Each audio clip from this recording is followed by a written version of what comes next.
മാത്രമേ തനിക്ക് നടക്കുകയുള്ളൂ കാര്യങ്ങളെന്ന് ബോധ്യപ്പെട്ടു. തൻ്റെ ജീവിതത്തിൽ തനിക്ക് താൻ ഒറ്റപ്പെട്ടു പോയ നിമിഷങ്ങൾ,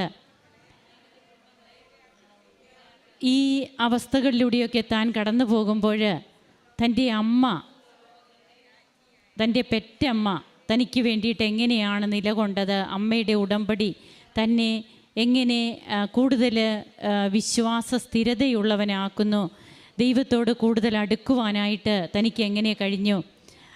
ഓരോ പ്രാവശ്യവും പരിശുദ്ധ അമ്മ ആ മകളോട് സംസാരിക്കുകയും, അതായത് അമ്മയെ ഞാൻ കണ്ടു, എല്ലാ ദിവസവും മൂന്നാമത്തെ ദിവ്യരഹസ്യം പ്രാർത്ഥിക്കുമ്പോൾ അമ്മ എനിക്ക് പ്രത്യക്ഷപ്പെടും, അമ്മ എന്നോട് പറയും ഇന്നതുപോലെ നിൻ്റെ മകൻ്റെ കാര്യങ്ങൾ നടക്കും. അതനുസരിച്ച് ആ മകള് ഓരോന്നും തൻ്റെ മകനോട് പറയുന്നു. ആ സമയത്തിനുള്ളിൽ തന്നെ എങ്ങനെയാണ് ഈ മകന് വിസയുടെ കാര്യം